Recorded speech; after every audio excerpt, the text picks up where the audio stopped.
Now, what can we do with NOI?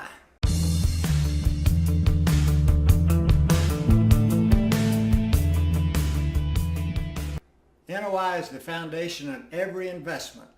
The more accurate the net operating income, the better the analysis will perform. If NOI is suspect, lenders, brokers, and clients will not have faith in your calculations, and you probably won't get a deal together. Now, from part 1 video on measuring the investment, we used the annual property operating data form.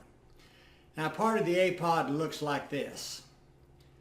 Effective gross income must be true, and you get that from the owner's tax records. Expenses must be accurate, and NOI must be true, or the whole analysis will be off and unreliable. Now, net income is all you have left after expenses. There's nothing else left. And out of net income comes your profit, your debt, your unforeseen expenses, and any cash flow that you might be fortunate enough to get. So here are 3 formulas that simplify a quick analysis. Cash on cash. Simply divide the amount of the NOI by the amount of the cash that you put in, say your down payment and expenses. Now here's an example. I put in $375,000 and get $15,000 back. What is my rate? Another good formula is the IRV formula. The income, the rate, and the value. You can just change the rate and value and you can see different outcomes from the NOI, because NOI is all you got and NOI is the constant. The last formula is the debt service coverage ratio. From this you can determine just about how much a lender will loan. Again, the NOI is the constant and NOI must be true.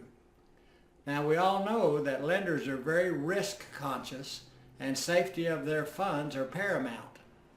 Lenders usually want from 1.15 to as high as 1.35% for a project. I usually use about 1.15 to 1.25 and find that's a good mid-road calculation for the debt coverage ratio. Now 1 is break even, and if you're at 1 or below, you're not going to get a loan.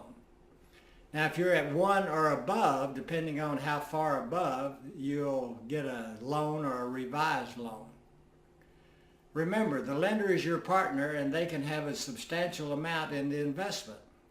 Lenders can have anywhere from 40 to 95% depending on the borrower. Then also depending on the property and the bank guidelines. Now all this sounds pretty good, but the key is if you measured correctly, because NOI has to be true. Now if you would like to invest in property, if you would like to sell your property or lease your property, or just talk about the value of your property and do an analysis on the property that you own, then send me an email at info@montrosecommercial.com. This is Chuck Trice, and this is Investment Tuesday.